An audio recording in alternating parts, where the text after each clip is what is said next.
Hello friends, मैं हूं Diksha. Welcome to Ojin academy. आज हम स्टार्ट करेंगे क्लास 10 साइंस का चैप्टर नंबर 9 जिसका नाम है लाइट। इससे पहले हम 8 चैप्टर्स कंप्लीट कर चुके हैं, आप प्लेलिस्ट में जाके देख सकते हैं। तो बिना टाइम वेस्ट किए स्टार्ट करते हैं क्लास 10 साइंस का चैप्टर नंबर 9 लाइट। और देखिए, इस क्लास में कंप्लीट एनसीईआरटी आपकी कवर कराई जाएगी। एनसीईआरटी बिल्कुल सिंपल वे में आपको समझाई जाएगी, क्योंकि वैसे अगर आप एनसीईआरटी पढ़ेंगे तो थोड़ा सा मुश्किल हो जाता है समझना, तो यहाँ पे जो आपकी मुश्किल आसान की जाएगी।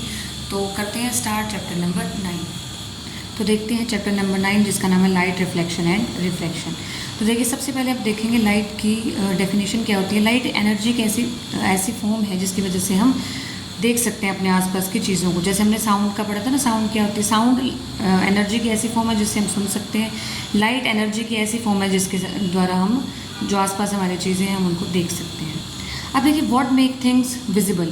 अब जो चीज़ें हैं वो विजिबल कैसे होती हैं। देखो, डे के टाइम पे क्या होती है, सनलाइट की वजह से हम चीज़ों को देख सकते हैं। जैसे कि देखो, किसी भी ऑब्जेक्ट पे जब लाइट आ रही है, ठीक है, तो ऑब्जेक्ट क्या करेगा, उस लाइट को रिफ्लेक्ट करेगा। ये रिफ्लेक्शन फिनोमेना आगे समझाऊंगी मैं क्या होता है। रिफ्लेक्शन फिनोमेना क्या होती है, जब भी किसी ऑब्जेक्ट पे लाइट फॉल करती है तो बिना मीडियम चेंज किए वो लाइट उसी मीडियम में ट्रैवल करती है, इसे बोलते हैं रिफ्लेक्शन। तो जब कोई ऑब्जेक्ट लाइट जो उस पर गिर रही है उसको रिफ्लेक्ट करता है, तो इस रिफ्लेक्टेड लाइट, ये जो रिफ्लेक्टेड लाइट है ये हमारे आइज़ में आती है और इसकी वजह से हम जो थिंग्स हैं वो विजिबल कर सकते हैं, देख सकते हैं। We are able to see through transparent medium. Transparent medium के आर पार देख सकते हैं ना। तो और ओपेक ऑब्जेक्ट के जो है उसके थ्रू द ओपेक ऑब्जेक्ट हम नहीं देख सकते, ठीक है। और इस चैप्टर में देखिए मेनली क्या रहेगा आपका, रिफ्लेक्शन और रिफ्रैक्शन ऑफ लाइट रहेगा, ठीक है। यहाँ हम मिरर की बात करेंगे, लेंस की बात करेंगे, ठीक है। तो मेन रहेगा रिफ्लेक्शन और रिफ्रैक्शन। सबसे पहले हम बात करेंगे रिफ्लेक्शन ऑफ लाइट। अब देखिए, रिफ्लेक्शन जैसे कि मैंने बताया, रिफ्लेक्शन ऑफ लाइट क्या होता है, bouncing back of light when it hits a polished surface like mirror. अब देखिए, ये मिरर है, suppose this is mirror surface. तो यहाँ लाइट इंसिडेंट की। नॉर्मल क्या होता है, देखिए जैसे ये हमारा क्या था, प्लेन था, ठीक है, ये मिरर था, ठीक है। अब मिरर के परपेंडिकुलर, ये किसी भी सरफेस के परपेंडिकुलर जो लाइन होती है, परपेंडिकुलर लाइन को बोलते हैं नॉर्मल, ठीक है। तो जब कोई रे इंसिडेंट करेगी किसी भी सरफेस पे, ठीक है, जैसे कि हमने यहाँ मिरर लिया, ठीक है। अब मिरर पे लाइट इंसिडेंट की, ठीक है, उसके बाद सेम ही मीडियम में लाइट जो है रिफ्लेक्ट होगी, अपना जो पाथ है वो चेंज कर ले, लेकिन मीडियम सेम रहा लाइट रे का। तो ये होती है रिफ्लेक्टेड रे। अब देखिए, नॉर्मल के साथ जो इंसिडेंट रे एंगल बनाती है वो होता है एंगल ऑफ इंसिडेंट, और रिफ्लेक्टेड रे नॉर्मल के साथ जो एंगल बनाती है वो होता है एंगल ऑफ रिफ्लेक्शन। फिर आते हैं लॉज ऑफ रिफ्लेक्शन। अब देखिए, रिफ्लेक्शन के लॉज क्या होते हैं कि एंगल ऑफ इंसिडेंस जो होता है वो एंगल ऑफ रिफ्लेक्शन के इक्वल होता है, यानी कि आई जो है आर के इक्वल, मतलब ये दोनों एंगल जो होते हैं, रिफ्लेक्शन का लॉ ये कहता है कि ये दोनों एंगल क्या होंगे, इक्वल होंगे, ठीक है। और इंसिडेंट रे, ये इंसिडेंट रे, ये नॉर्मल रे और ये रिफ्लेक्टेड रे एक ही प्लेन में होंगे, यहाँ प्लेन एक रहेगा, चाहे एक्स वाई हो, वाई जेड हो या एक्स जेड हो 2D में। तो ये जो तीनों रे हैं, इंसिडेंट रे, नॉर्मल रे और रिफ्लेक्टेड रे, ये क्या रहेंगी, एक ही प्लेन में लाई करेंगी, ठीक है। ये जो रेज हैं ये क्या करेंगी, एक ही प्लेन में लाई करेंगी। उसके बाद देखिए, जो रिफ्लेक्शन के लॉज हैं ये एप्लीकेबल हैं हर टाइप के रिफ्लेक्टिंग सरफेसेस के लिए, इंक्लूडिंग स्फेरिकल मिरर भी हों। अब देखिए, हमने प्लेन मिरर हम पहले पढ़ के आए हैं कि जो प्लेन मिरर इमेज फॉर्म करता है वो हमेशा क्या होती है, वर्चुअल और इरेक्ट होती है, ठीक है। ये रियल इमेज, वर्चुअल इमेज क्या होती है, रियल इमेज जो स्क्रीन पे एक्चुअली मिलती है वो रियल इमेज होती है। वर्चुअल होती है जो फोर्सफुली फॉर्म की गई हो, रियली फॉर्म नहीं हो रही है, बट जो हमने बैक ट्रेस करके इमेज खुद से बनाई है वो होती है वर्चुअल। साइज ऑफ इमेज, और प्लेन मिरर जब हम केस लेके चलते हैं, इमेज हमेशा वर्चुअल इरेक्ट होगी, इमेज का साइज हमेशा ऑब्जेक्ट के साइज के इक्वल होगा, ठीक है। और जो इमेज फॉर्म होगी वो बिहाइंड द मिरर उतने ही डिस्टेंस पे होगी जितना ऑब्जेक्ट डिस्टेंस पे है, मतलब ऑब्जेक्ट का डिस्टेंस और इमेज का डिस्टेंस बराबर होगा। और इमेज जो है लेटरली इन्वर्टेड होगी। लेटरली इन्वर्टेड का मतलब क्या था, छोटी क्लासेस में पढ़ के आए हैं ना, कि लेफ्ट हैंड अगर हमने देखो जैसे मिरर में देखा तो हमने लेफ्ट हैंड ऊपर किया तो वो राइट दिखेगा, राइट हैंड ऊपर किया तो लेफ्ट दिखेगा। तो ये होता है लेटरली इन्वर्टेड इमेज मिलती है। उसके बाद देखिए, नेक्स्ट टॉपिक है स्फेरिकल मिरर। देखिए, कंप्लीट एनसीईआरटी आपकी जो है इसमें कवर कराई जाएगी, कंप्लीट एनसीईआरटी, ठीक है।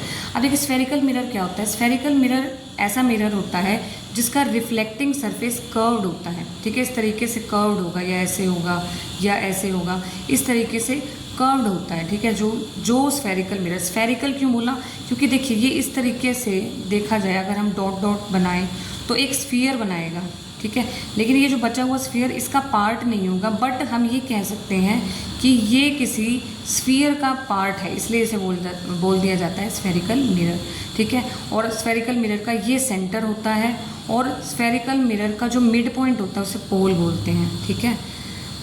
अब देखिए जब कोई स्फेरिकल मिरर का, देखिए इस टाइप का मिरर हो, ठीक है, यहाँ पे जो है सेंटर ऑफ कर्वेचर, जो सेंटर ऑफ स्फीयर है वो इस साइड हो, तो ये होता है कनकेव मिरर। और ये देखिए इस तरीके से बल्जिंग आउटवर्ड्स, जब ये इस तरीके से बाहर निकला हुआ हो तो ये होता है कन्वेक्स मिरर। ये तो जस्ट ये दिखा रखा है कि ये स्फीयर का पार्ट है, अगर हम देखें तो ये एक स्फीयर का पार्ट है, इसलिए स्फेरिकल मिरर बोल देते हैं। और ये जो मिड पॉइंट है इसे पोल पी से डिनोट किया जाता है, और ये होता है सेंटर ऑफ कर्वेचर, ठीक है। तो देखिए centre of reflecting surface of spherical mirror, ये क्या होता है, पोल बोलते हैं। ये जो होता है ना रिफ्लेक्टिंग सरफेस, इसे बोलेंगे रिफ्लेक्टिंग सरफेस, ठीक है। तो रिफ्लेक्टिंग सरफेस का जो सेंटर होता है, रिफ्लेक्टिंग सरफेस का जो सेंटर होता है उसे पोल बोलते हैं, पी से डिनोट करते हैं। स्फीयर का जो सेंटर होता है उसे बोलते हैं सेंटर ऑफ कर्वेचर, उसे बोलते हैं सेंटर ऑफ कर्वेचर, डिनोट कराते हैं सी से, ठीक है। अब सेंटर ऑफ कर्वेचर देखिए, जो कनकेव मिरर है उसका यहाँ होता है, और जो कन्वेक्स मिरर है उसका यहाँ होता है, ठीक है। सेंटर ऑफ कर्वेचर जो है पार्ट नहीं है मिरर का, बट ये जो है वो मिरर के आउटसाइड एक्ट करता है, और जो पोल है वो मिरर पे ही होता है, स्फेरिकल मिरर पे। अब रेडियस ऑफ स्फीयर क्या होती है, अब देखिए सेंटर से लेके जो पोल तक का डिस्टेंस है वो होता है रेडियस, और कैपिटल आर से डिनोट कराते हैं, पीसी डिस्टेंस को बोल देंगे रेडियस। फिर straight line passing through pole and centre of curvature, ये जो स्ट्रेट लाइन होती है, ठीक है, ये जो स्ट्रेट लाइन है इसे क्या बोलते हैं, प्रिंसिपल एक्सिस। जो पोल और सेंटर ऑफ कर्वेचर से पास करेगी इसे बोलते हैं प्रिंसिपल एक्सिस। और ये जो प्रिंसिपल एक्सिस है वो मिरर के क्या होती है, नॉर्मल। अब देखो मिरर ऐसे है और ये सेंटर ऑफ कर्वेचर है, तो देखिए ये जो है इस मिरर के क्या हो जाएगी, नॉर्मल, ठीक है। तो देखिए light from source is converged at a point bright spot by the mirror. अब देखिए जब कोई लाइट मिरर पे इंसिडेंट करेगी, जब कोई लाइट जो है मिरर पे इंसिडेंट करेगी, इंसिडेंट करने के बाद रिफ्लेक्ट हो जाएगी। अब देखिए जो सारी रेज जिस पॉइंट पे आके मिलेंगी उसे बोलते हैं फोकस। क्या बोलते हैं, फोकस। फोकस क्या होता है, जिस पॉइंट पे आके लाइट रेज कन्वर्ज करके जाएंगी वो होता है फोकस। तो देखिए ये देखिए जैसे कि ये वाला मिरर, ये कौन सा मिरर है, कॉनकेव मिरर। ये कौन सा मिरर है, कॉन्वेक्स मिरर। अब देखिए ये हमने यूज़ किया, ये एक्सटेंडेड सोर्स है। एक्सटेंडेड का मतलब पॉइंट सोर्स नहीं है कि एक पॉइंट पे है कोई सोर्स ऑफ लाइट, ये एक्सटेंडेड सोर्स है। तो देखिए यहाँ से भी रे ऑफ लाइट जो है निकलेगी, यहाँ से भी रे ऑफ लाइट निकलेगी, ये मिरर पे जाके हिट करेंगे। अब देखिए हमने क्या पढ़ा था कि जब रे ऑफ लाइट मिरर पे जाके हिट करती है, इंसिडेंट करती है, तो उसके बाद वो क्या करती है, रिफ्लेक्ट, मतलब अपने ही मीडियम में वापस आ जाएगी, बैक ट्रेस हो जाएगी, ठीक है। तो यहाँ पे ये क्या हो जाएगी, यहाँ से वापस आ जाएगी। ये वाली रे जो है इस पाथ ऑफ लाइट से इधर आ गई। जिस पॉइंट पर ये रेज आपस में मिलेंगी, कन्वर्ज करेंगी, उसे बोलते हैं फोकस, ठीक है। उसे क्या बोलते हैं, फोकस। और पोल और फोकस के बीच का जो डिस्टेंस है, पोल और फोकस के बीच का जो डिस्टेंस है उसे बोलते हैं फोकल लेंथ, ठीक है। इसी तरीके से देखिए कॉनकेव मिरर की जब हम बात करते हैं, कॉनकेव मिरर में क्या है, और एक चीज़ और ध्यान रखनी है, देखिए ये क्या होती है, ये पॉलिशिंग होती है मिरर की, ठीक है। और ये होता है रिफ्लेक्टिंग सरफेस जो प्लेन वाला होता है, जैसे ये पॉलिशिंग है, ये क्या हो गया, प्लेन्स है, ये रिफ्लेक्टिंग सरफेस हो गया, ठीक है। अब देखिए यहाँ कॉन्वेक्स मिरर की बात करें, कॉन्वेक्स मिरर में क्या होता है, ये एक्सटेंडेड सोर्स लिया, लाइट रेज जो है इस पर इंसिडेंट करेंगे। अब देखिए जब लाइट रे इस पर इंसिडेंट की तो ये यहाँ चली गई, इस तरीके से जब लाइट रे इंसिडेंट की तो ये यहाँ चली गई। अब देखो कोई इमेज तो फॉर्म हुई नहीं, लेकिन जब हम देखेंगे कि ये रे जो है वो इस फोकस से आती हुई दिख रही है, और ये रे जो है वो इस फोकस से आती हुई दिख रही है, तो मतलब ये रे को अगर हम बैक ट्रेस करें, ये रे को हम बैक ट्रेस करें, तो जो इमेज है देखो यहाँ इस फोकस पे बन रही है, ठीक है। तो इमेज क्या बन रही है, इस फोकस पे। इस फिनोमिना को बोलते हैं डाइवर्जिंग, ठीक है। वहाँ क्या हो रही थी, कन्वर्जिंग ऑफ रेज, यहाँ क्या हो रही है, डाइवर्जिंग रेज। देखो क्योंकि इंसिडेंट रे आई अपने पाथ पे चली गई, यहाँ से इंसिडेंट रे आई अपने पाथ पे चली गई। अब ये this appears to diverge from, ऐसा लग रहा है कि ये यहाँ से डाइवर्ज हो रही है, देखो ये यहाँ ऐसे लग रहा है कि ये यहाँ से डाइवर्ज हो रही है और ये यहाँ से डाइवर्ज हो रही है। तो reflected rays appear to come from a point, ऐसे अपीयर टू कम कन्वेक्स के केस में, कन्वेक्स मिरर के केस में हमेशा हम ये बात करेंगे डाइवर्जिंग की, कि these rays are appear to come from this point and, और जो डिस्टेंस होता है पोल और फोकस के बीच में वो होता है फोकल लेंथ। ठीक है, अब ये जो देखिए, ये जो होता है हमारे पास एम एन, ये एम एन क्या होता है, अपर्चर बोलते हैं इसको, मिरर जो होता है। ठीक है, ये क्या होता है, इसका जो डायमीटर होता है ना, इसे बोलते हैं अपर्चर।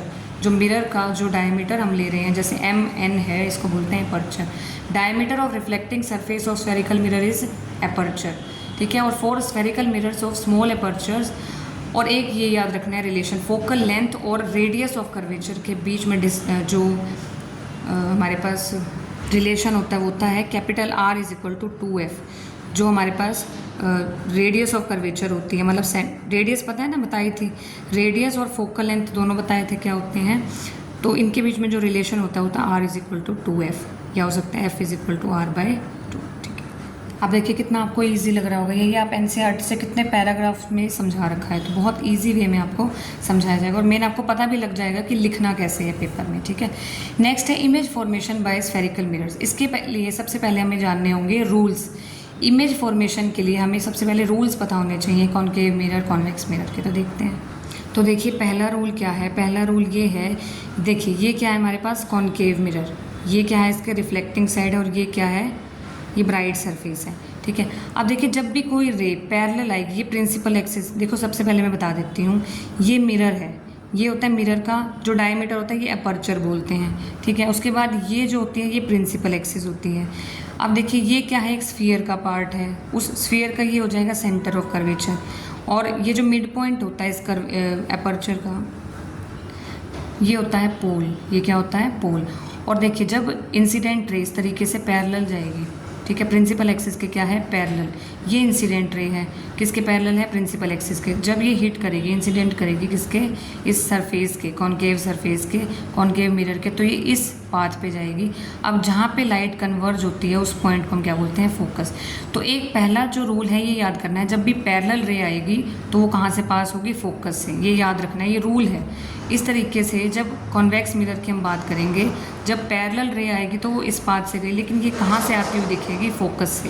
कहाँ से आती हुई दिखेगी, फोकस से। ठीक है, और नॉर्मल जब हम बनाएंगे तो नॉर्मल कहाँ से पास करेगी, सेंटर ऑफ कर्वेचर। एक तो ये रूल है, जब भी पैरेलल रे होगी, प्रिंसिपल एक्सिस के पैरेलल रे हमेशा फोकस से पास करेगी। और कॉन्वेक्स मिरर में जो पैरेलल रे आ रही है, प्रिंसिपल एक्सिस के पैरेलल रे, वो this appears to diverge from focus, this appear to converge to focus, and in case of convex mirror this appears to diverge from focus। अब उसके बाद सेकंड रूल है, देखिए ये क्या है, कॉनकेव मिरर, ये क्या है, कॉन्वेक्स मिरर। तो जब भी कोई रे फोकस से पास करिए, देखिए अब ये रे इंसिडेंट करिए अगर फोकस से, तो फोकस से पास करिए तो हमेशा जब ये इंसिडेंट करेगी मिरर पे तो ये हमेशा पैरेलल चली जाएगी प्रिंसिपल एक्सिस के। इस तरीके से कॉन्वेक्स मिरर पे जब ये कोई भी रे है, ठीक है, कोई भी रे, देखो ये इंसिडेंट रे है, इंसिडेंट रे अगर फोकस की तरफ आती हुई दिख रही है, अब ये सरफेस पे हिट करने के बाद पैरेलल चली जाएगी प्रिंसिपल एक्सिस की। तो दिस अगर ये appear to come towards focus then it goes towards principal axis. ठीक है, तो कोई भी रे अगर फोकस से पास कर रही है तो वो प्रिंसिपल एक्सिस के पैरेलल हो जाएगी, कोई भी रे अगर फोकस की तरफ जा रही है वो भी क्या हो जाएगी, प्रिंसिपल एक्सिस के पैरेलल हो जाएगी। थर्ड रूल क्या है, कोई भी रे अगर सेंटर ऑफ कर्वेचर से, देखो सेंटर ऑफ कर्वेचर से अगर पास करिए तो वो सेंटर ऑफ कर्वेचर से ही वापस चली जाएगी। सिमिलरली कोई भी रे अगर सेंटर ऑफ कर्वेचर की तरफ जाने की कोशिश कर रही है तो रिफ्लेक्ट होके सेंटर ऑफ कर्वेचर से ही वापस चली जाएगी। ठीक है, फोर्थ रूल ये है, अगर कोई भी रे ऑब्लिक इंसिडेंस करती है, ऑब्लिक इंसिडेंस करती है तो उतने ही एंगल पे, सेम एंगल ऑफ रिफ्लेक्शन पे जो है वो रिफ्लेक्ट हो जाएगी, इनकी I is equal to R। ठीक है, लॉज ऑफ रिफ्लेक्शन फॉलो करेगी। तो समझ में आ गया। अब देखते हैं इमेज फॉर्मेशन। अब देखिए ध्यान से, इमेज ऑफ फॉर्मेशन।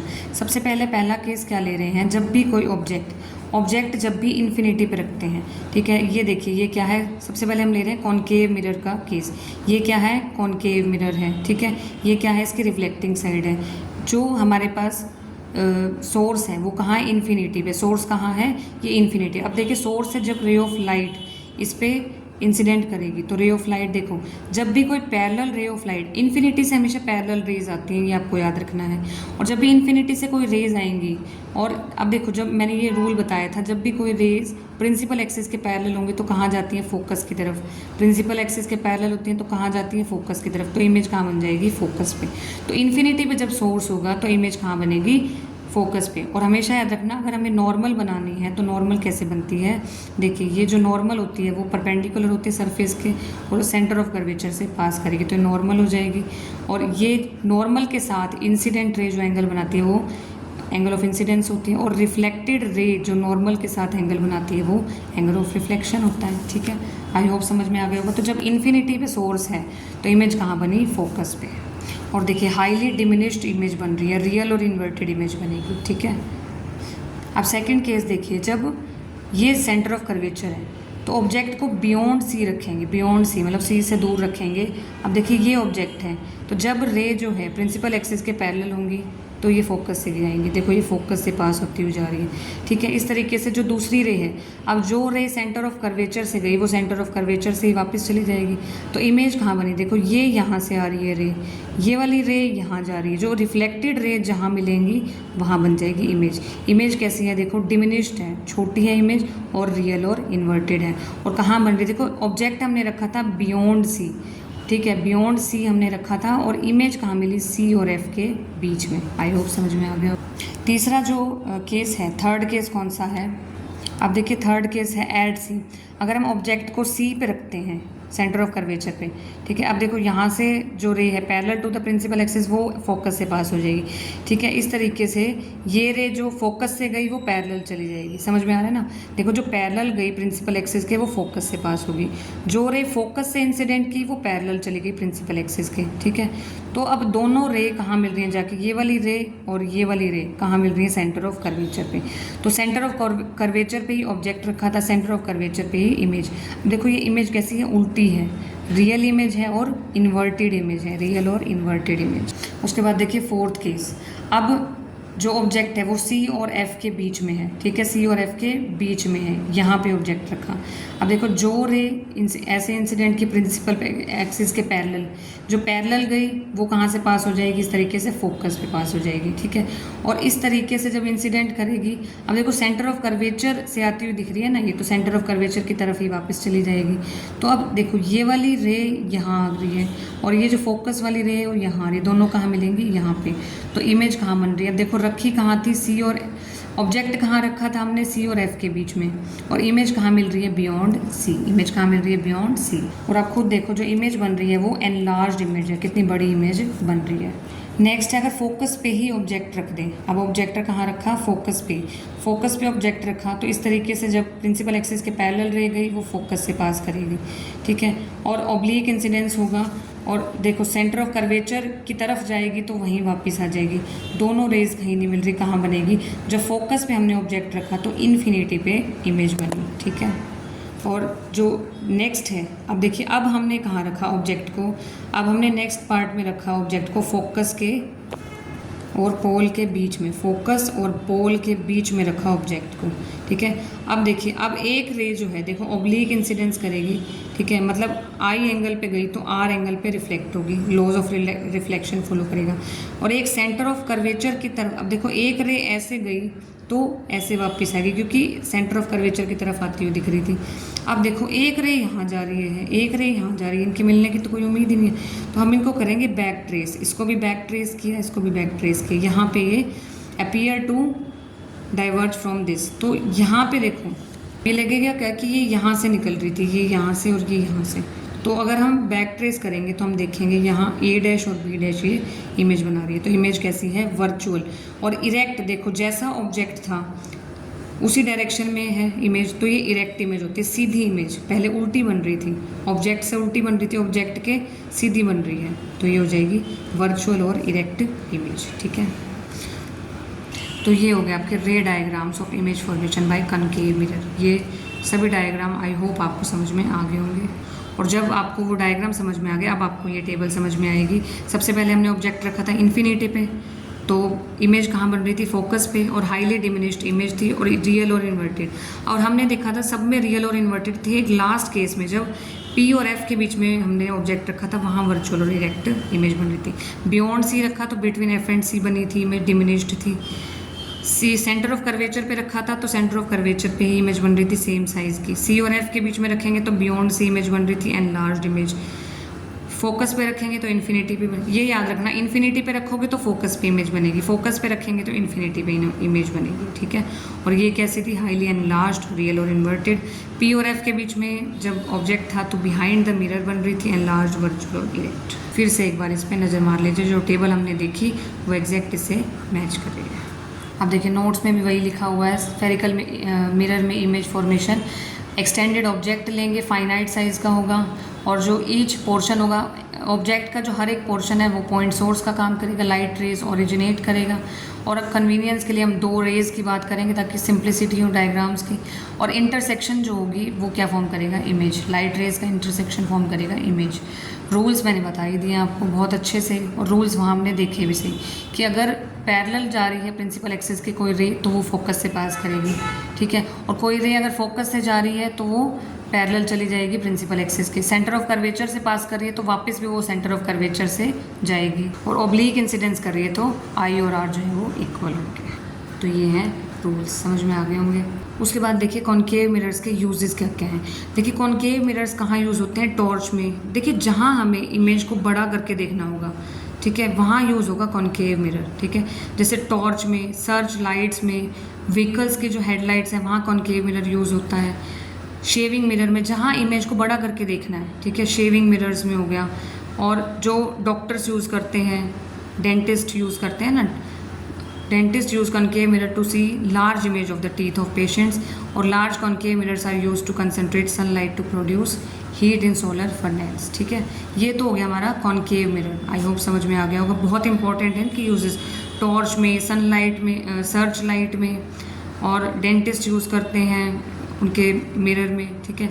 और शेविंग मिरर में कॉनकेव मिरर यूज़ होता है। नेक्स्ट हम बात करेंगे image formation by convex mirror. अब कॉन्वेक्स मिरर की बात करेंगे कि कॉन्वेक्स मिरर में इमेज फॉर्मेशन कैसे होती है, ठीक है। कॉन्वेक्स मिरर में हम 2 ही केसेस की बात करते हैं, ठीक है। ये कॉन्वेक्स मिरर है, ये इसकी रिफ्लेक्टिंग साइड है, ये इसकी रिफ्लेक्टिंग साइड है, ये पॉलिश्ड सरफेस है, ठीक है। अब देखिए इन्फिनिटी पे, सबसे पहले तो एक केस ये कि सोर्स जो है वो इन्फिनिटी पे होगा, और दूसरा केस है कि फाइनाइट डिस्टेंस पे होगा।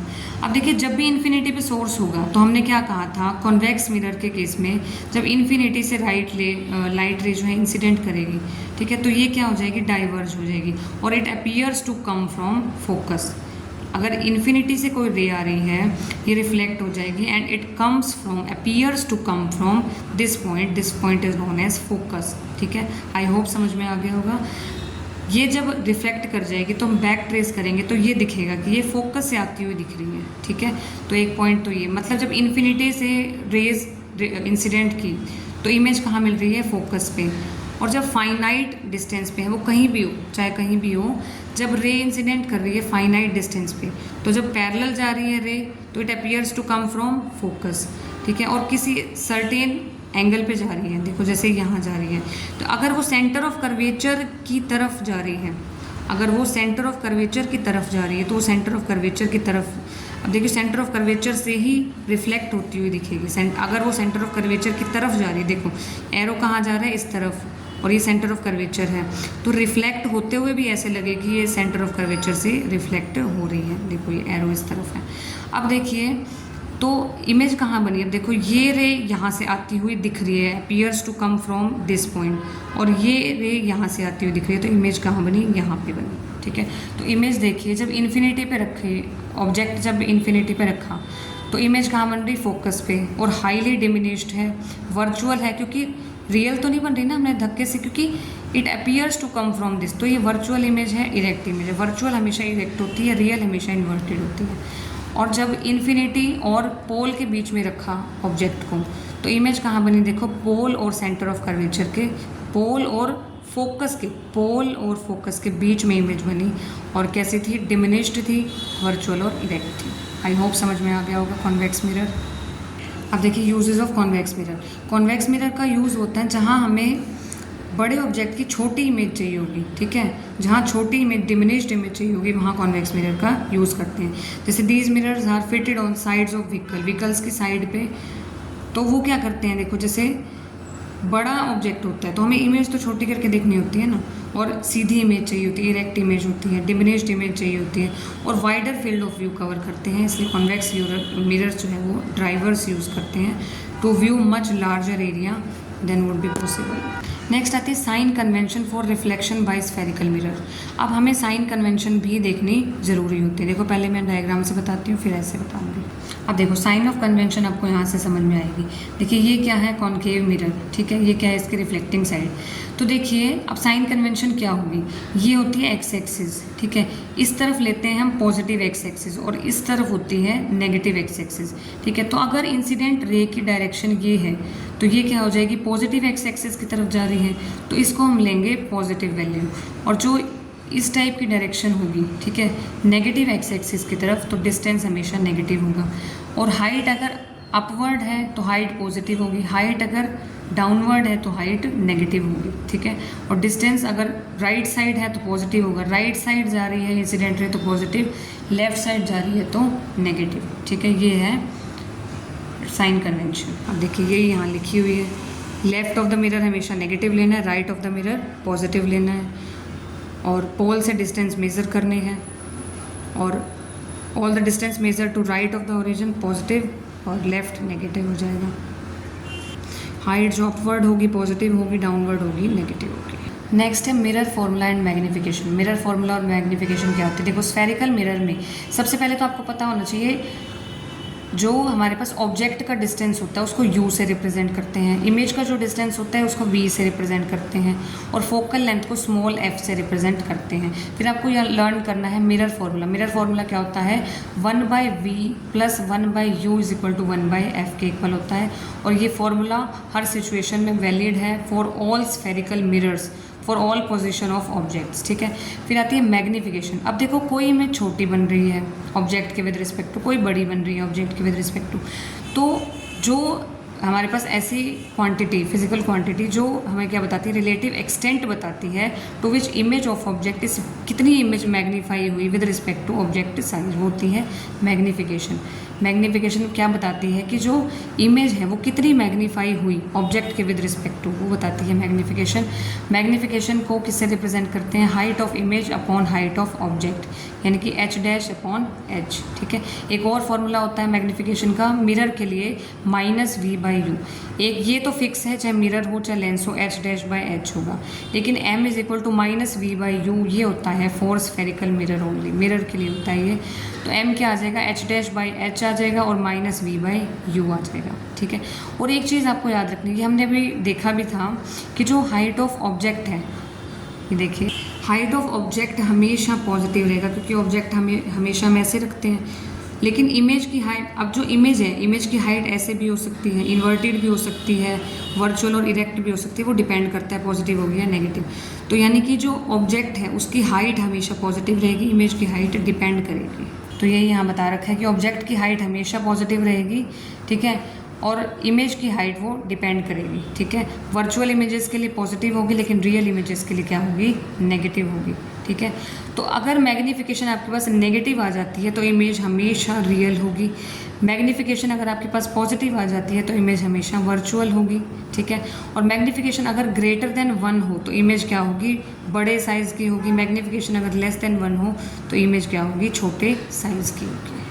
नेक्स्ट है देखिए रिफ्रैक्शन ऑफ लाइट। पहले हमने पढ़ा था रिफ्लेक्शन ऑफ लाइट, रिफ्लेक्शन में क्या था, तो रिफ्लेक्शन ऑफ लाइट क्या था, tracing back, bouncing back of light rays through polished surface.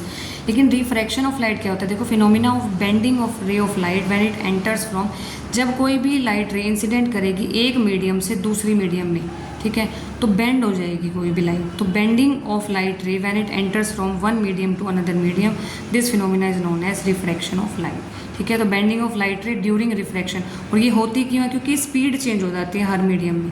Rarer medium यानी कि एयर में स्पीड अलग थी, वाटर में आने के बाद जो लाइट रे थी उसकी स्पीड अलग होगी, इस वजह से ये बेंड कर जाएगी, ठीक है।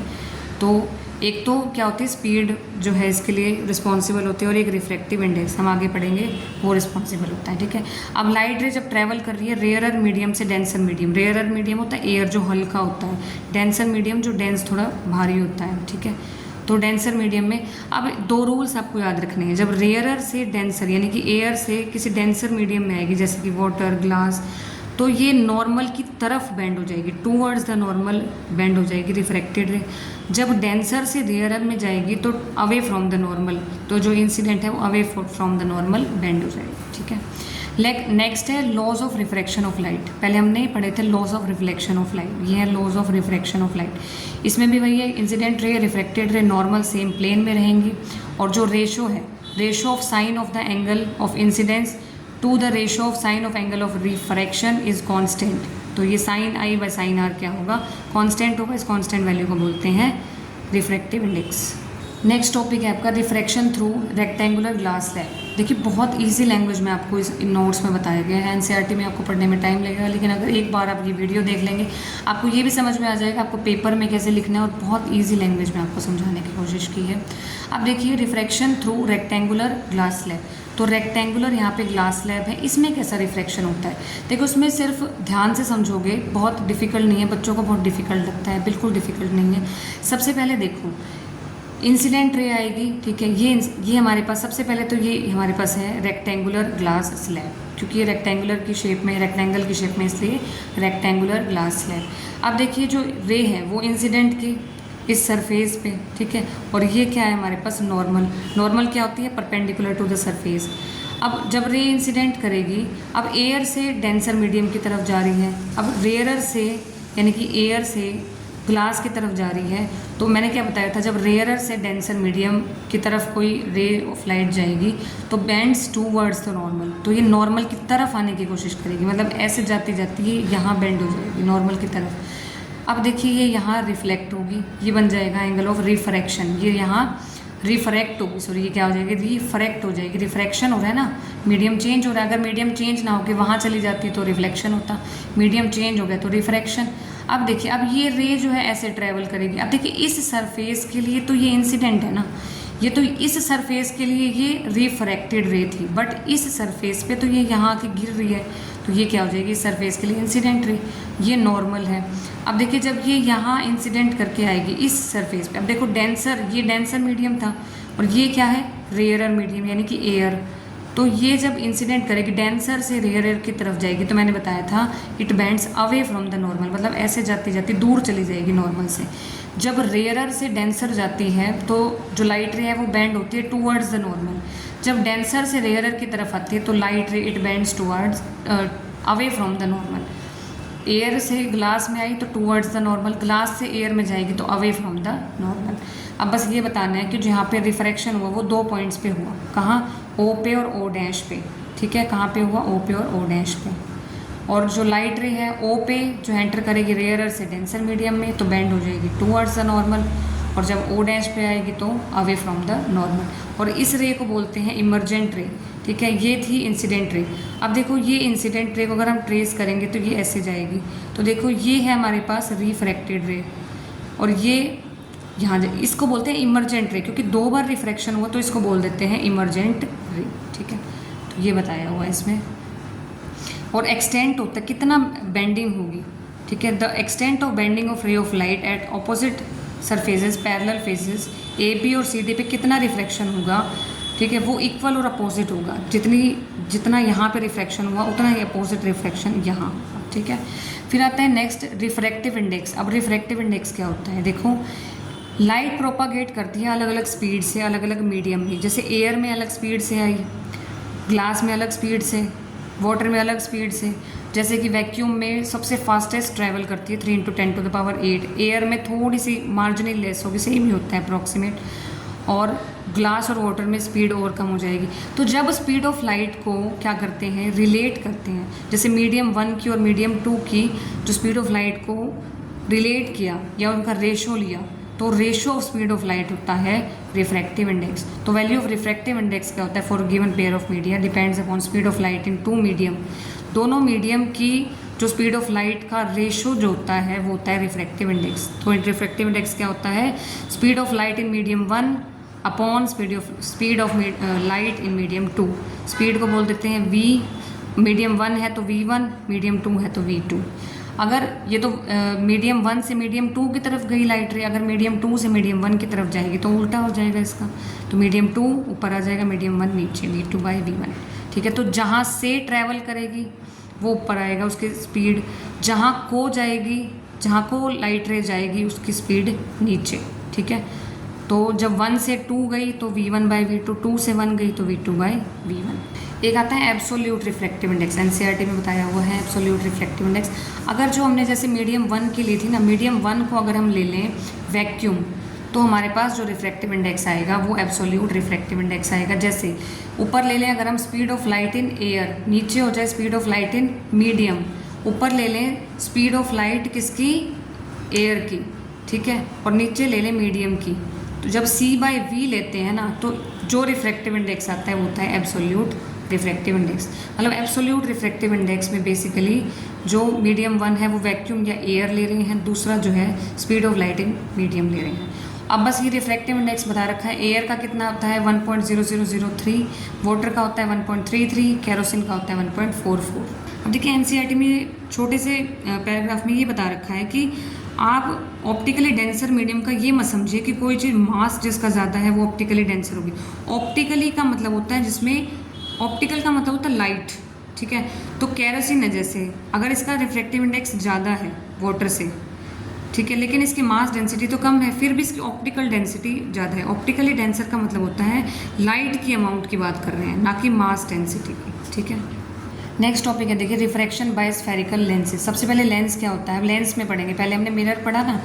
अब लेंस देखिए, लेंस होता है transparent material bounded by 2 surfaces. कोई भी ट्रांसपेरेंट मटेरियल जो है वो 2 सरफेस से अगर बाउंड हो, जिसमें से एक या फिर दोनों ही स्फेरिकल के फॉर्म हो सकते हैं, होता है लेंस। लेंस जो होता है इस bound by at least 1 spherical surface, कम से कम एक स्फेरिकल सरफेस तो होना चाहिए, दूसरा प्लेन भी हो सकता है, स्फेरिकल भी हो सकता है। लेंस के पास 2 स्फेरिकल सरफेस होते हैं, या अब देखो लेंस के पास अगर 2 स्फेरिकल सरफेस हैं और दोनों ही आउटवर्ड बल्ज कर रहे हैं तो वो होता है कन्वेक्स लेंस या डबल कन्वेक्स लेंस। देखिए ये होता है, अगर दोनों जो है बल्जिंग आउटवर्ड्स हैं, मतलब बाहर की तरफ उभरे हुए हैं, तो ये कन्वेक्स लेंस होता है। और इस तरीके से हैं, अगर a lens has 2 spherical surface and each of this surfaces forms a part of sphere. अब देखिए अगर इस तरीके का लेंस है तो ये होता है कॉनकेव लेंस, और बल्जिंग आउटवर्ड्स है तो ये कॉन्वेक्स लेंस। ठीक है, और अब देखिए यहाँ जो है वो 2 सेंटर ऑफ कर्वेचर होंगे। देखो जैसे एक ये स्फीयर है, वो इस स्फीयर का पार्ट होगा, ये वाला जो पार्ट है वो इस स्फीयर का पार्ट होगा। तो इस तरीके से इसका जो सेंटर ऑफ कर्वेचर होगा वो ये होगा, और इसका जो सेंटर ऑफ कर्वेचर है वो ये होगा। 2 सेंटर ऑफ कर्वेचर होंगे, 2 ही फोकस होंगे सिमिलरली, क्योंकि 2 सरफेसेस हैं तो 2 सेंटर ऑफ कर्वेचर और 2 फोकस। ठीक है, तो ये होती है प्रिंसिपल एक्सिस, और जो बीच वाला पॉइंट होता है वो होता है ऑप्टिकल सेंटर। अब देखिए जो पॉइंट मिडवे में होता है, मिड में जो पॉइंट है वो होता है ऑप्टिकल सेंटर। क्या होता है, ऑप्टिकल सेंटर। और ये देखिए ये जो कन्वेक्स लेंस है, कन्वेक्स लेंस को बोलते हैं कन्वर्जिंग लेंस, क्योंकि ये कन्वर्ज कर रहे हैं ना लाइट रेज को, कन्वर्ज यानी कि मीट कर रही हैं लाइट रेज किसी पॉइंट पे। और ये कनकेव लेंस क्या होते हैं, डाइवर्जिंग लेंस होते हैं, क्योंकि देखिए ये रे यहाँ इंसिडेंट की, ये डाइवर्ज होगी, ये रे इंसिडेंट की इस तरीके से डाइवर्ज होगी। This appears to come from focus. तो ये जो मिरर, ये जो लेंस हैं कनकेव लेंस क्या होते हैं, डाइवर्जिंग लेंस होते हैं, कन्वेक्स लेंस होते हैं, कन्वर्जिंग लेंस। 2 इनमें सेंटर ऑफ कर्वेचर होते हैं, 2 इनमें फोकस होते हैं। ये ऑप्टिकल सेंटर होता है, सेंट्रल पॉइंट जो होता है लेंस का सेंटर पॉइंट क्या होता है, ऑप्टिकल सेंटर। और इसे बोलते हैं, जैसे MN क्या है, डायमीटर ऑफ जो लेंस है उसे बोलते हैं अपर्चर। इसे क्या बोलते हैं, MN क्या हो जाएगा, अपर्चर। अब देखिए several rays of light parallel to principal axis. बहुत सारी लाइट रेज जो है इंसिडेंट करेंगे parallel to the principal axis. ठीक है, और कन्वेक्स लेंस की अगर बात कर रहे हैं तो कन्वेक्स लेंस क्या करेगा, किसी पॉइंट पे कन्वर्ज कर लेगा और वो कन्वर्जिंग पॉइंट हो जाएगा फोकस। और इसी तरीके से कनकेव लेंस पे जो लाइट रेज हैं वो डाइवर्ज कर जाएंगी, और it appears to come from a point, that point is known as focus. ठीक है, 2 प्रिंसिपल फोकस होते हैं, फोकाई लिखते हैं जब प्लूरल में बात करते हैं तो F1 और F2, एक ऑप्टिकल सेंटर होता है और एक फोकस होता है। और जो डिस्टेंस होता है ऑप्टिकल सेंटर से फोकस तक का डिस्टेंस फोकल लेंथ होता है, ठीक है। अब बात करेंगे इमेज फॉर्मेशन बाय लेंसेज। सबसे पहले हमें रूल्स पढ़ने होंगे, फिर देखेंगे इमेज फॉर्मेशन बाय लेंसेज। अब देखिए सेम रूल है, ये क्या है कॉन्वेक्स लेंस, ये क्या है कॉन्केव लेंस। तो जब भी लाइट रे इंसिडेंट करेगी पैरेलल टू प्रिंसिपल एक्सिस तो ये रिफ्रैक्ट कर जाएगी, किसकी तरफ जाएगी, ये फोकस की तरफ। और कॉन्केव में सेम है, जब कॉन्केव लेंस पे कोई रे इंसिडेंट करेगी तो डाइवर्ज कर जाएगी, और डाइवर्ज उसके बाद it appears to come from focus. तो पैरेलल जब भी होंगी तो फोकस की तरफ जाएंगी या फोकस की तरफ से आती हुई दिखेंगी, ठीक है। सेकंड केस है, अगर फोकस से कोई रे ऑफ लाइट पास करेगी तो वही parallel to the principal axis चली जाएंगी। तो लेंस से पास होने के बाद जब कोई रे फोकस से जा रही है और लेंस पे गिरी, लेंस से पास होने के बाद ये parallel to the principal axis हो जाएंगी। सेम कॉन्केव लेंस के लिए क्या होगा, कोई रे जब इस तरीके से इस पे इंसिडेंट कर रही है, ठीक है, तो ये कहाँ जाती है, अगर ये लेंस का ये सरफेस ना होता तो ये फोकस की तरफ जाती, लेकिन क्योंकि ये सरफेस है इसलिए ये डाइवर्ज हो जाएगी इस पाथ पे, तो जब भी कोई रे फोकस की तरफ गिरने की कोशिश करेगी तो ये कहाँ रिफ्रैक्ट हो जाएगी, parallel to the principal axis. Third क्या है, कोई भी रे अगर ऑप्टिकल सेंटर की टुवर्ड्स जाएगी, टुवर्ड्स द ऑप्टिकल सेंटर अगर इंसिडेंट करेगी तो सेम पाथ पे जो है रिफ्रैक्ट कर जाएगी। इस तरीके से ये है, ठीक है। तो ये है रूल्स। अब देखते हैं इमेज फॉर्मेशन। ये है हमारे पास कॉन्वेक्स लेंस, ठीक है। जब भी कोई रेज इन्फिनिटी से क्या हो रही है, इंसिडेंट कर रही हैं, इन्फिनिटी से इंसिडेंट कर रही हैं, तो हमने क्या कहा था, जब इन्फिनिटी से कोई रेज इंसिडेंट करती हैं तो कहाँ गिरती हैं, फोकस पे। तो ये फोकस पे मीट करेंगे, कन्वर्ज करेंगी, तो इमेज जो है कहाँ मिली, देखो इन्फिनिटी पे जब ऑब्जेक्ट था तो इमेज मिली फोकस पे, ठीक है। सेकंड केस देखिए, जब बियॉन्ड 2f, अब देखिए यहाँ सारा कुछ सेम है, देखिए सेंटर ऑफ कर्वेचर बोलेगा या फिर 2f बोल रखा है। 2f का मतलब डिस्टेंस डबल कर दिया, चाहे सेंटर ऑफ कर्वेचर बोल लो चाहे 2f बोल लो, एक ही बात है, ठीक है। अब देखो बियॉन्ड 2f1 बोल देगा, इसका मतलब c1 ही समझना, एक ही बात है। जब भी ऑब्जेक्ट बियॉन्ड 2f1 रखेगा, अब देखो जब पैरेलल रे ऑफ लाइट गई वो फोकस की तरफ गिर जाएगी, और जो दूसरी रे ऑफ लाइट गई ऑप्टिकल सेंटर से पास की तो वो ऑप्टिकल सेंटर से सीधी पास हो जाएगी। और इमेज कहाँ मिली, इमेज मिली F2 और 2f2 के बीच में। तो बियॉन्ड 2f1 ऑब्जेक्ट रखा था, इमेज कहाँ मिली, F2 और 2f2 के बीच में। कैसी इमेज है, रियल और इन्वर्टेड। ये भी कैसी थी, रियल इन्वर्टेड। ये डिमिनिश्ड, हाईली डिमिनिश्ड थी, ये डिमिनिश्ड। तो इमेज कैसी है, ये दोनों में रियल और इन्वर्टेड है, इसमें हाईली डिमिनिश्ड है, पॉइंट है ना, ये कैसी है, डिमिनिश्ड, ठीक है। अब देखिए थर्ड केस में 2f1 यानी कि सेंटर ऑफ कर्वेचर, या फिर बोल सकते हैं 2f1 इसलिए बोल दिया क्योंकि डबल डिस्टेंस है। तो सेंटर ऑफ कर्वेचर या फिर 2f1 पे जब ऑब्जेक्ट रखा तो पैरेलल जब इंसिडेंट की तो फोकस से पास हो जाएगी, ऑप्टिकल सेंटर से गई तो ऑप्टिकल सेंटर से यहीं से सीधी जाएगी। तो इमेज कहाँ मिली, 2f1 पे ऑब्जेक्ट रखते हैं तो 2f2 पे इमेज मिलती है। अब इमेज कैसी है, रियल है और इन्वर्टेड है, ठीक है। और आप देखेंगे सेम साइज की इमेज है, सेम साइज की इमेज बन रही है। नेक्स्ट केस में देखिए, ये कॉन्वेक्स लेंस है, जब F और 2f1 और 2f1 के बीच में ऑब्जेक्ट रखा, पैरेलल थी तो फोकस से गिर गई, ऑप्टिकल सेंटर से पास की तो यहाँ गई। अब इमेज कहाँ बन रही है, बियॉन्ड 2f2 और एनलार्ज्ड इमेज बन रही है, ठीक है, बड़े साइज की इमेज बन रही है। उसके बाद देखिए नेक्स्ट केस है कॉन्वेक्स लेंस का, जब F1 पे ही ऑब्जेक्ट रखते हैं, F1 पे ऑब्जेक्ट रखते हैं तो देखिए जब पैरेलल जा रही है तो ये फोकस से पास करेगी, ऑप्टिकल सेंटर से जा रही है तो ऑप्टिकल सेंटर। तो जब F1 पे फोकस पे जब ऑब्जेक्ट होता है तो इनफाइनाइट पे इमेज बनती है, जब इन्फिनिटी पे ऑब्जेक्ट था फोकस पे इमेज बनी थी, अब फोकस पे ऑब्जेक्ट है तो इनफाइनाइट पे इमेज बनेगी, ठीक है, रियल इन्वर्टेड, ठीक है, और इन्फिनिटी पे बनेगी। नेक्स्ट लास्ट केस है, बस नॉट द लीस्ट, अब बिटवीन F एंड O मतलब फोकस और ऑप्टिकल सेंटर के बीच में ऑब्जेक्ट रखा, ठीक है, तो ये जो रे है देखो, जो पैरेलल गई वो फोकस से पास हो गई, ऑप्टिकल सेंटर से गई वो ऑप्टिकल सेंटर से वापस आ गई।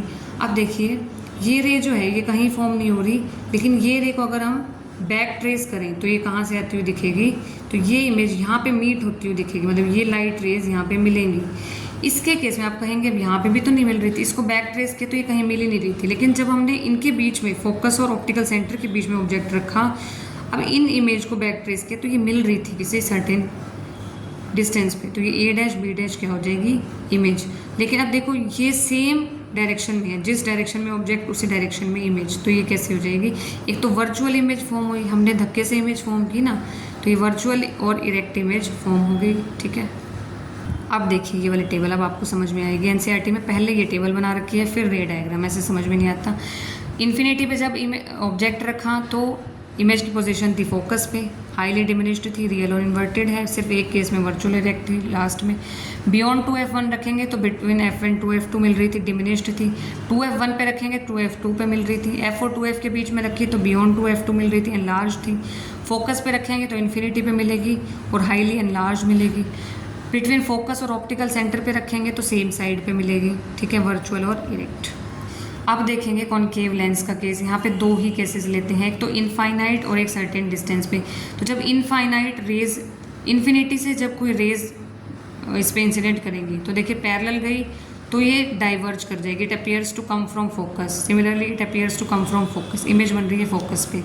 और सर्टेन डिस्टेंस f और 2f1 के बीच में, f1 और 2f1 के बीच में अगर ऑब्जेक्ट है तो देखिए रे इंसिडेंट की डाइवर्ज होगी, it appears to come from focus.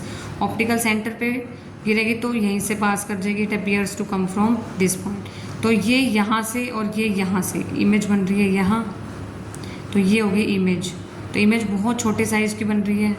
ठीक है, ये ऑब्जेक्ट है, ये इमेज है। तो अब देखिए टेबल में इन्फिनिटी पे जब ये कॉनकेव लेंस के लिए है, इन्फिनिटी पे ऑब्जेक्ट रखा तो फोकस में इमेज मिल रही थी, हाईली डिमिनिश्ड, वर्चुअल और इरेक्ट। कॉनकेव लेंस में हमेशा वर्चुअल और इरेक्ट इमेज मिलती है। इन्फिनिटी और ऑप्टिकल सेंटर के बीच में रखी तो फोकस और ऑप्टिकल सेंटर में मिली, डिमिनिश्ड, वर्चुअल और इरेक्ट। साइन ऑफ कन्वेंशन आप सेम उसमें देख लेना, जैसे उसमें किए था ना हमने। पॉजिटिव एक्स एक्सिस की तरफ जाएगी तो पॉजिटिव वैल्यू लेंगे, नेगेटिव एक्स एक्सिस की तरफ नेगेटिव वैल्यू। ठीक है, और जो अपवर्ड हाइट होगी वो पॉजिटिव लेंगे, डाउनवर्ड हाइट नेगेटिव लेंगे। बस यही है स्फेरिकल लेंसेज की साइन कन्वेंशन। नेक्स्ट है लेंस फॉर्मूला। मिरर फॉर्मूला क्या था, 1/v। ये तो मैंने बता दिए थे। f होता है फोकल लेंथ, ये इमेज, ये जो होता है v होता है इमेज का डिस्टेंस, u होता है ऑब्जेक्ट का डिस्टेंस। ठीक है, ऑप्टिकल सेंटर से ऑब्जेक्ट का डिस्टेंस, ऑप्टिकल सेंटर से ऑब्जेक्ट का डिस्टेंस लोगे तो क्या होगा, u होगा। और ऑप्टिकल सेंटर से इमेज का डिस्टेंस लोगे तो v होगा। ठीक है, और लेंस फॉर्मूला होता है 1/v minus 1/u is equal to 1/f focal length. ठीक है, और ये हर सिचुएशन में वैलिड है, हर स्फेरिकल लेंस के लिए वैलिड है, चाहे कोई भी पोजीशन। मैग्नीफिकेशन तो हमें पता है height of image to height of object, यानी कि h'/h। लेकिन लेंस के केस में v/u के इक्वल होती है, मिरर के केस में -v/u था। लेंस के केस में मैग्नीफिकेशन h'/h के इक्वल है और v/u के इक्वल है। Last topic of this chapter but not the least, last topic है पावर ऑफ लेंस। अब पावर क्या होती है, देखो हमने ये तो पढ़ा कि जो लेंस की एबिलिटी होती है कन्वर्ज करने की और डाइवर्ज करने की, वो डिपेंड करती है फोकल लेंथ पे। किस पे डिपेंड करती है, फोकल लेंथ पे। ठीक है, अब देखिए जो डिग्री होती है कन्वर्जेंस की और डाइवर्जेंस की, ठीक है, उसको हम डिफाइन करते हैं पावर के टर्म्स में। ठीक है, power is defined as reciprocal of focal length. Power जो होती है वो 1/f होती है। पावर क्या होती है, रेसिप्रोकल ऑफ फोकल लेंथ। इसको रिप्रेजेंट करते हैं कैपिटल P लेटर से, P is equal to 1/f। ठीक है, पावर की जो यूनिट होती है डायोप्टर। क्या होती है, डायोप्टर। पावर की यूनिट होती है डायोप्टर्स। ठीक है, और अगर काफ़ी सारे लेंसेज जो हैं वो क्या हैं, कॉन्टैक्ट में है, तो उनकी पावर जो है इस तरीके से ऐड ऑन हो जाएगी, P is equal to P1 + P2 + P3 इस तरीके से। तो इसी के साथ आपका ये चैप्टर होता है कंप्लीट। आई होप आपको ये चैप्टर अच्छा लगा होगा। मिलते हैं नेक्स्ट वीडियो में नेक्स्ट चैप्टर के साथ, तब तक के लिए बाय बाय।